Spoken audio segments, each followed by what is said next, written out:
On est venu me chercher, je te dirais. Et le directeur qui était ici m'a approché. Moi qui n'aime pas les injustices en général, je me suis dit pourquoi pas. Ce qui m'a attiré au refrain, en fait, c'est que je l'ai fondé. Maintenant, on est 120 festivals regroupés. Fait qu'on fait bouger les choses, effectivement, par la force du nombre. Je me suis dit, c'est une bonne occasion de combiner mes compétences personnelles, professionnelles et humaines. C'est ce qui m'a attiré. Donc, c'est la mission, c'est la satisfaction des besoins. Pour moi, c'est un moteur très important. Je me dis, notre bazar, il aide les gens. Alors, c'était hyper important qu'on ait aussi le sentiment, justement, de faire une différence dans la vie des gens. Puis moi, personnellement, j'aime m'impliquer, puis je trouve ça important de s'impliquer quand je vois concrètement que ce qu'on peut faire va répondre à la communauté. Moi, à la base, je suis un ancien cultivateur. J'ai dû me recycler dans un autre domaine. Je suis de formation technicienne informatique. Ça a été la rencontre de 4 personnes et ils se sont mis ensemble pour créer l'Institut des territoires, qui est un organisme à but non lucratif, mais qui est aussi un organisme de conservation. Puis, en formant cette organisation-là d'Institut des territoires, on a voulu avoir une structure aussi hiérarchique dans laquelle on n'était pas seul à porter les responsabilités de l'organisme. Quand tu vis une situation, un acte criminel chez toi ou dans le quartier, c'est important que les gens restent maîtres d'œuvre de leur situation. Et dans l'ancien temps, c'était l'avocat, le juge, les policiers qui géraient la situation. Nous, on est arrivés dans le cadre d'une alternative différente, dans une approche différente. Les deux mots-clés, c'est communication et réparation. C'est ça l'idée générale à quelque part pour nous autres, c'est de travailler vraiment en amont, proche du monde, proche des citoyens à travers nos différents services. Puis d'être capable d'évoluer à travers le temps aussi pour rester alternatif puis branché sur les besoins de la communauté. On a des adolescents qui viennent ici de 12 à 17 ans parce qu'ils ont commis, nous autres on appelle ça des expériences moins bien structurées au lieu de dire criminelles, tout ça. Fait qu'on les accompagne à faire des mesures de réparation, travaux communautaires, rencontres avec les victimes, des lettres d'excuses, tout ça. On a aussi les adultes, 18 ans et plus, même principe. Actes mineurs, tout ça, puis qui veulent réparer dans la communauté. On a un service de prévention scolaire aussi, ce qu'on parle de citoyenneté de civisme. Puis on a la médiation de quartier, qui est notre projet, notre gros projet depuis 25 ans, parce qu'on travaille dans les municipalités, les villes, à être capable d'aller dénicher les situations de tension entre citoyens. Et ça aussi, ça marche assez bien, oui. Le refrain, effectivement, c'est un bel acronyme qu'on a trouvé pour regroupement des festivals régionaux artistiques indépendants. On aime beaucoup notre nom, mais ce n'est pas que des festivals musicaux. Les besoins, pourquoi on a fondé le refrain, c'est que en pandémie, on s'est retrouvés tous isolés chez nous à pas savoir quoi faire avec des contrats d'artistes, des contrats de salles. Quand la pandémie est arrivée, nos programmations, puis tout est pas mal bien enclenché pour les festivals, les festivals estivaux. On a eu besoin de partager puis de trouver des solutions communes. Le gouvernement savait aussi qu'on se parlait, donc ils venaient dans nos rencontres. Ça leur permettait de parler à 50 festivals d'un coup au lieu de faire 50 rencontres individuelles. Donc, on a développé des beaux canaux de communication avec eux. Le refrain, il se divise pas mal en 3 sphères d'activité. Premièrement, le service aux membres. Souvent, les festivals, c'est tenu par 2-3 personnes à mi-temps. Il y en a qui ont des plus grosses équipes, mais ils travaillent très fort. Fait qu'on essaie des outils au maximum par un service aux membres. On a de la découvrabilité, donc sur lerefrain.com, c'est vraiment un moteur de recherche. Vous pouvez, vous, festivalier, aller rentrer vos intérêts, vos dates, vos régions où vous allez en vacances. On a des collections aussi, festival avec son chien, festival en camping. Et l'autre section, c'est vraiment le partage. Donc, on essaie de travailler mieux tout ensemble. Fait qu'on fait des projets de mutualisation pour essayer d'outiller. Puis il y a des partages qui se font entre les membres, puis ils peuvent sauver des coûts, peuvent faire du partage de ressources humaines. Donc il y a des belles choses comme ça qui se passent au refrain. Chez Soi des Basses-Laurentides a déjà quand même un bon background. On parle de 26 ans d'existence. Le but puis la mission de ce qui s'appelait à cette époque-là Coopérative de solidarité Bon Ménage, c'était d'offrir aux femmes de ménage qui sont payées, comme on dit, au noir, un emploi avec le filet social, c'est-à-dire avec l'assurance emploi, l'assurance chômage, la sécurité au niveau de la santé, sécurité au travail. Quand on a, disons, diversifié nos services pour offrir une gamme de maintien à domicile plus large, je trouvais que Bon Ménage était réducteur surtout qu'on offrait des soins à la personne. J'avais peur que les gens se méfient des compétences de nos employés. Alors, on a pris cette image-là d'être chez soi pour dire être chez soi des Basses-Laurentides. Une coopérative de solidarité a effectivement plusieurs types de membres. Nous, chez nous, le choix qui a été fait à l'origine, c'est d'avoir des membres utilisateurs, des membres employés et des membres de soutien. Quand on fait des profits, on les répartit de façon indirecte. Il n'est pas possible de verser des dividendes, par exemple. Nous, notre charte ne le permet pas. Ce qui fait que quand on fait des bénéfices, si on en fait, même si on vise l'équilibre budgétaire, ça nous permet, ces bénéfices-là, soit de garder le tarif plus bas que nécessaire, ou soit d'augmenter, d'améliorer les conditions de travail de nos employés, qui sont membres également, évidemment, de la coopérative. L'Action bénévole, ça a commencé sur la rue L'Annonciation, dans une petite maison, un sous-sol, dont des dames avaient commencé un petit bazar avec des livres, il y a déjà 40 ans. Et par la suite, s'est greffé là, les transports médicaux. Donc, c'est un service ça, qui était très en demande là, pour la région. Notre bazar est de plus en plus populaire. Ça fait au moins 4 fois qu'on agrandit cette partie-là. Et c'est avec ces revenus-là qu'on peut offrir des services par la suite à la population. Fait que moi, je dis tout le temps que le bazar, en fait, c'est comme la pointe de l'iceberg. C'est ce qu'on voit. Si on compte tous nos services, comme je disais tout à l'heure, parce qu'on offre des transports médicaux, on offre de la popote roulante, on offre aussi notre programme parrainé, où c'est de l'aide à domicile pour garder nos aînés le plus longtemps possible à domicile. Donc, l'Action bénévole, c'est environ entre 65 et 70 bénévoles qui passent durant l'année. Et c'est plus de 30 000 heures là, qui sont faits en bénévolat. Donc, c'est pour ça que l'Action bénévole, je pense, dans son ensemble, comme je disais tout à l'heure, la partie économie sociale, elle est hyper importante pour être capable d'offrir tous ces services-là à la population et faire tout ce bien-là aussi aux personnes bénévoles qui sont impliquées puis qui sont dévouées à l'année longue. Là.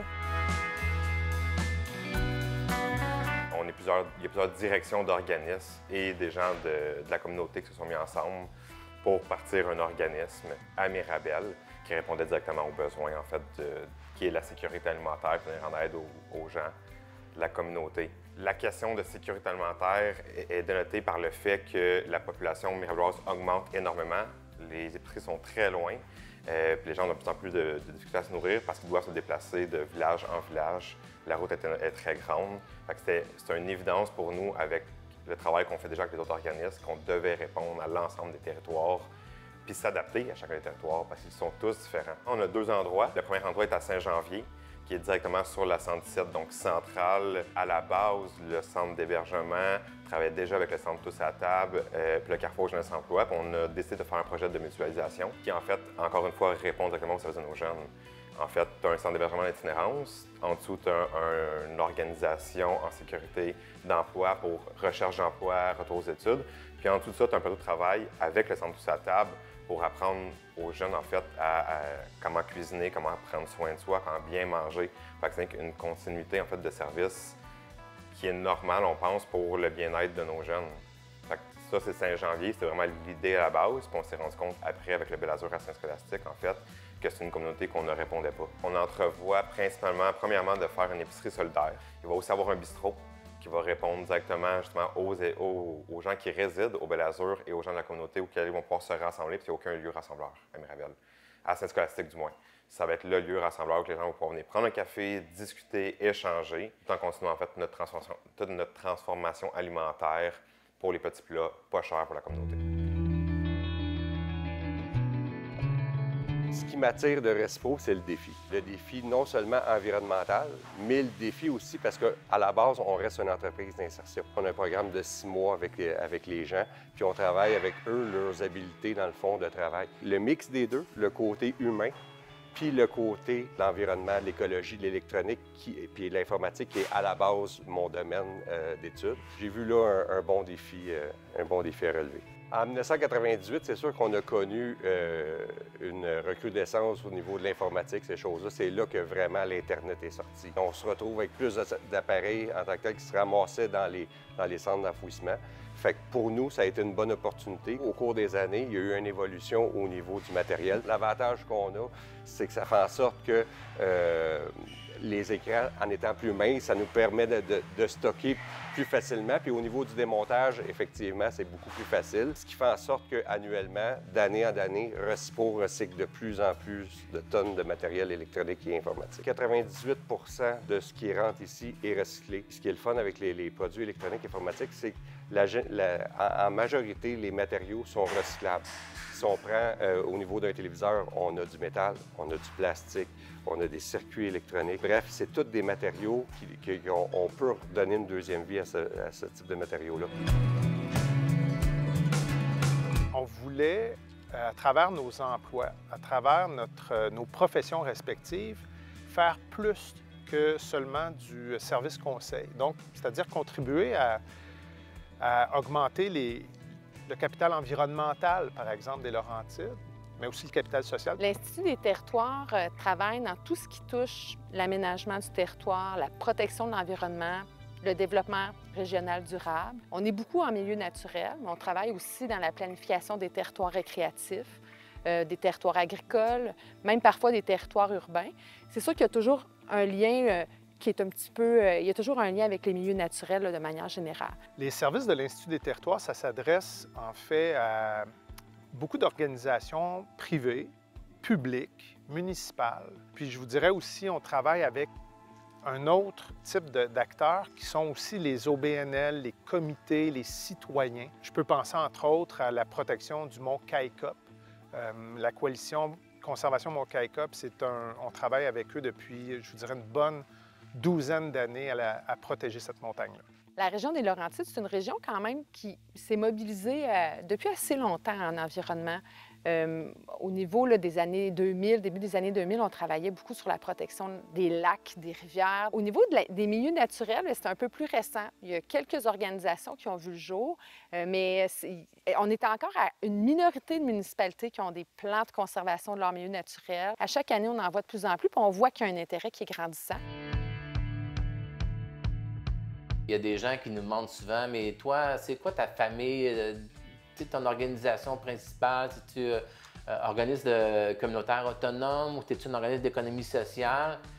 Et sans brusquer personne à l'heure actuelle, moi, je pense qu'on est un organisme non genré à l'heure actuelle, dans le sens qu'on se retrouve autant dans tout ce qui est la mission de transformation sociale plus pointue dans les organismes communautaires autonomes.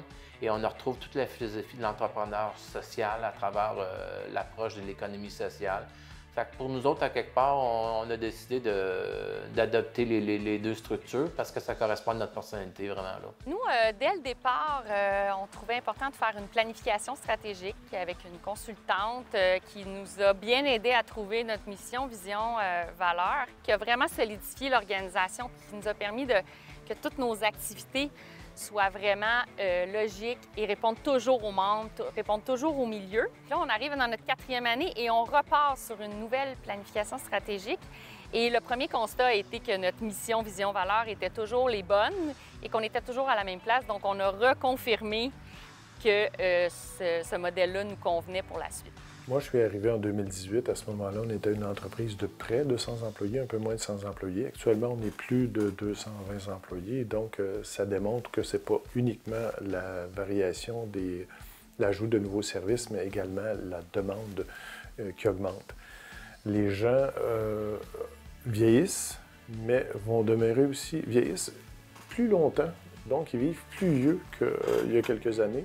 Puis quand les gens vieillissent, souhaitent vieillir à domicile, ça augmente aussi, c'est ce qu'on appelle l'intensification des besoins. Donc, les gens ont besoin de plus de services plus longtemps, plus d'heures par semaine, plus de types de services. Donc, ça crée une pression sur le soutien à domicile du CIS des Laurentides, mais indirectement chez nous aussi. Moi, ça fait 10 ans que je suis Recipo. Au niveau de la clientèle en insertion, il y a eu une évolution vraiment. Puis l'évolution s'est vraiment déroulée depuis les 4 dernières années. C'est vraiment là qu'il y a eu un contraste. Si je recule, il y a 10 ans, c'était une clientèle qui était beaucoup plus près du marché du travail, qu'on avait moins de petites choses à travailler avec eux, ils étaient vraiment plus prêts. Il leur manquait juste, dans le fond, un petit coup de pouce pour devenir plus employables. Aujourd'hui, c'est souvent des problématiques qui sont un peu plus sérieuses, des cas plus difficiles. Généralement, c'est des gens que ça peut être soit que c'est des gens qui sont sur l'assistance sociale, qui n'ont pas travaillé depuis des années, puis qui veulent se reprendre en main, puis ils veulent remonter à la pente, ou ça peut être tout simplement des gens qui ont passé au travers d'une mauvaise passe. On a tous des moments dans notre vie où ça va un peu moins bien, puis on a besoin d'un petit coup de pouce, dans le fond, pour se remettre sur le marché. Dans le fond, quelqu'un qui arrive chez nous, il y a un parcours de 6 mois avec nous. Par la suite, il y a un suivi de 2 ans. Ce qu'il faut comprendre, c'est dans le 6 mois, on arrête à peu près au 5e mois, grosso modo. À partir du 5e mois, là, on tombe avec lui en recherche d'emploi. On fait son CV, on fait des pratiques d'entrevue pour qu'il puisse passer des belles entrevues. Par la suite, pendant 2 ans de temps, on va faire des suivis avec cette personne-là. Savoir, es-tu toujours en emploi? Non. Ah, pourquoi? Puis à ce moment-là, on regarde voir qu'est-ce qu'on peut faire, puis on regarde si on ne peut pas la replacer en emploi. On est très fiers de dire que Reciproc, dans la dernière année, a eu un taux de placement de 85 au niveau, puis un taux de maintien également en emploi.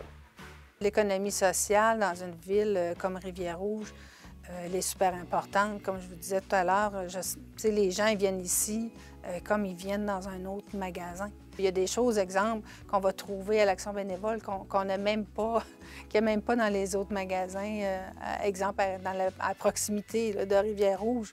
Donc, c'est sûr que l'économie sociale, elle est super importante pour justement les petites municipalités qui doivent se développer. Je pense que les avantages d'être une entreprise d'économie sociale, en fait, c'est du fait même le pourquoi que les organismes à but non lucratif existent. C'est en fait pour réparer la communauté. C'est de prendre ce qu'on nous donne pour le réinvestir dans la communauté à moindre coût en répondant directement aux besoins. Une de nos belles réalisations, en fait, c'est le partenariat qu'on a avec plusieurs autres organismes qui aussi travaillent avec différentes personnes de la communauté de tout âge, en fait. C'est d'être capable d'être disponible pour eux, de répondre à leurs besoins en termes alimentaires, puis se déplacer pour les aider en donnant des ateliers. C'est en fait le fait qu'ils nous acceptent, qu'ils acceptent le Centre Tous à table comme étant une organisme pertinente et indispensable à Mirabel. Ce qui permettrait d'avancer encore plus au niveau de la protection du territoire, c'est de poursuivre les collaborations entre les municipalités et les organismes de conservation. Il y a beaucoup de travail à faire. Les MRC débutent la réflexion comment on peut adapter nos territoires. Là, la question qui suit, c'est comment on peut lutter davantage contre les changements climatiques, même que moi j'utilise, comme d'autres le font, le terme changements globaux. C'est plus juste les changements climatiques, c'est la mondialisation, de l'arrivée de nouveaux insectes, etc. Ça prend plusieurs organisations parce qu'il y a des différents cas qu'on va trouver sur le territoire. Puis, c'est une collaboration. Les municipalités sont là pour mettre en place les conditions favorables pour protéger le territoire. Par exemple, par des règlements. Et les organismes de conservation, eux, sont là pour prendre en charge les responsabilités pour les terrains. Fait que c'est un travail entre les deux, puis ça prend une bonne collaboration. Ne serait-ce que les feux de forêt, s'adapter face aux feux de forêt, ça demande différentes approches, et puis on débute la réflexion par rapport à ça. Moi, je rêvais quand j'ai installé l'idée de la médiation sociale il y a 25 ans que je me disais, toutes les municipalités vont embarquer. J'aimerais ça que dans 10-15 ans, que les Laurentides soient la seule région du Québec où toutes les municipalités ont embarqué dans un processus de médiation sociale et que même les villes, les internes, que les conseillers municipaux, tout ça, adhèrent aux valeurs parce que ça brasse pas mal des municipalités aussi. Hein? C'est assez rock'n'roll. J'aimerais ça, quelque part, que l'ensemble du territoire des citoyens ici ait accès à un outil comme ça là, pour être capable de faire ouf, puis pas avoir le goût de déménager à chaque fois qu'il vit une situation de tension. Puis on est dans un air vraiment pas facile en culture. Les fonds publics, on le sait, sont de moins en moins au rendez-vous. Il y a beaucoup d'épuisement professionnel qu'on ressent énormément puisque, en ayant moins de fonds, on coupe inévitablement en premier dans la main-d'œuvre parce que c'est difficile de couper dans une programmation. T'sais, on a toujours le goût d'offrir la même chose aux citoyens et de ne pas diminuer le festival. Donc, parce qu'on a tellement ça à cœur, fait qu'on ne diminue pas l'infrastructure, mais on diminue dans la main-d'œuvre. Fait que les gens se retrouvent à faire 4-5 emplois. Je ne sais pas exactement comment on va relever ces enjeux-là, Mais du moins à se parler tous ensemble puis à essayer de trouver des solutions, ça fait du bien. Le CIS des Laurentides identifie qu'ils auront besoin de 20 000 places d'hébergement d'ici 2040. Actuellement, on parle, autrement dit, de plus de 1 000 nouvelles places par année, mais actuellement, il se crée plus ou moins 100 nouvelles places par année sur le territoire des Laurentides. C'est clairement insuffisant. Donc, si nous, soit soit des Basses-Laurentides et mes partenaires de ESSAD des Laurentides, nous pourrions aider à ce niveau-là, je crois qu'on aurait des outils en main pour faire en sorte que les projets sortent de terre. Quand il y a des problématiques sociaux, justement, quand on voit tous les changements climatiques, bien, les premiers touchés de ces changements-là, ce sont les personnes les plus vulnérables et nos aînés. Alors, c'est sûr que ça sera un grand défi. On a maintenant, avec le comité qu'on a créé, avec l'urgence qui devait fermer à Rivière-Rouge, le train de la séduction, on le voit, on a besoin des immigrants qui sont ici puis qui travaillent à l'hôpital.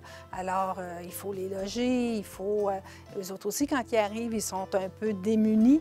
Alors, il faut être capable de les orienter, il faut être capable, justement, de les aider à s'installer et bien s'installer pour qu'ils demeurent dans la région de la Vallée de la Rouge.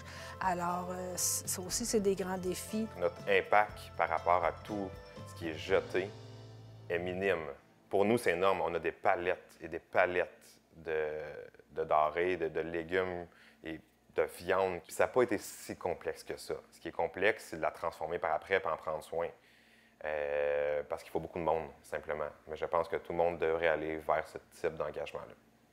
Les avantages de nos BNL, c'est aussi le fait qu'on peut agir en fonction du cœur et non du portefeuille. Ça nous permet des fois de faire des actions qu'on sait que ça ne sera pas profitable monétairement pour l'entreprise, mais qui va faire du bien. Le plus bel exemple de ça, c'est justement l'ouverture de la ressourcerie. Quand on a ouvert la ressourcerie, c'était entièrement autogénéré. Il n'y avait pas de subvention qui venait. On l'a fait parce que c'était un besoin dans la communauté. Puis on l'a fait pour justement aider la population du coin et non juste pour faire de l'argent, puis ainsi de suite. Parce qu'à la base, quand on a ouvert ça, c'était vraiment pas rentable, puis on n'avait pas d'aide à ce niveau-là. Un grand défi pour une organisation comme l'Institut des territoires, pour moi, c'est le recrutement d'autres professionnels.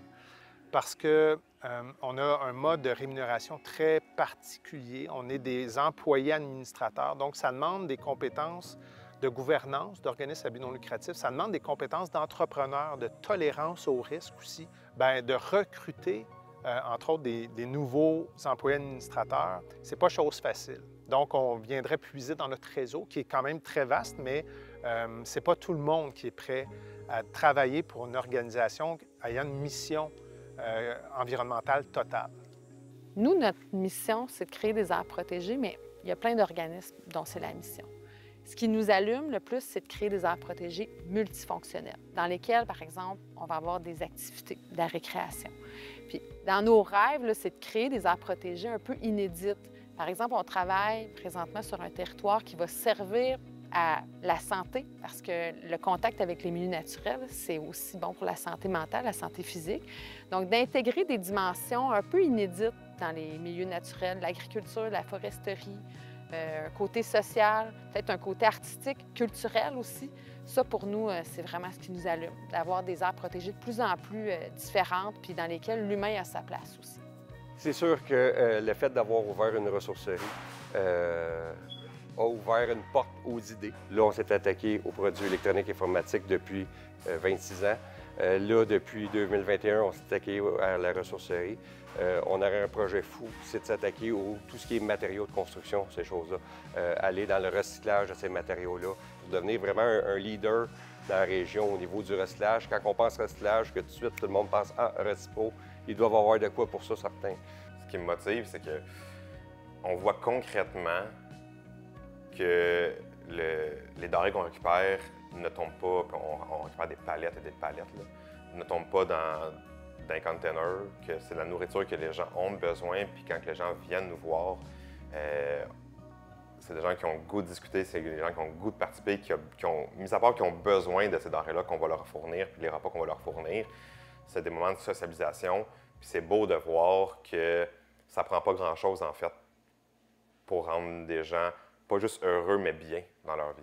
Ce qui me motive, c'est vraiment la relation d'aide. Moi, j'ai besoin d'avoir l'impression que j'aide des gens. J'espère garder cette flamme-là longtemps. Quand on voit tous les changements climatiques, puis qu'on voit toutes les problématiques sociaux, puis qu'on se rend compte qu'on n'a peut-être pas réglé le problème tout au complet, mais au moins, on a fait une petite différence. Fait que moi, ça, c'est vraiment ce qui me motive le plus. Notre mission, c'est de maintenir les gens à domicile, mais c'est de le faire dans le respect, dans le confort. Alors, on est vraiment très, très motivés. Quand on a une liste d'attente qui augmente, tout le monde s'engage à pousser pour l'abaisser. Tout le monde est vraiment très engagé. C'est vraiment de beau. On a une belle mission, mais on comprend que ça vient également avec des responsabilités importantes. Alors, on sent vraiment l'engagement de chacun des employés de la coopérative Aide chez soi des Basses-Laurentides.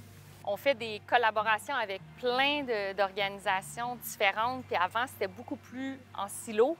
Puis la pandémie, je pense qu'elle a amené ça beaucoup. Tout le monde veut s'aider, puis collaborer, puis se sauver ensemble. Puis on est vraiment un porteur de ça. Puis je pense qu'on change un peu les choses à tous les jours à travers le refrain. Puis ça, c'est une grande source de motivation. On fait un beau métier. On est des casques bleus des Laurentides. On favorise la paix. On permet aux gens de jaser ensemble.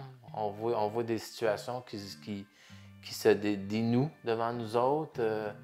La plus grande satisfaction, moi, je pense qu'à travers tout ce qui se vit à travers la planète, nous autres, on fait quelque chose qui a vraiment du sens, là, rapidement, à travers ça. Ouais. Je pense que c'est ça qui fait en sorte qu'on a le goût de continuer. Je ne serais pas dans un autre milieu à l'heure actuelle.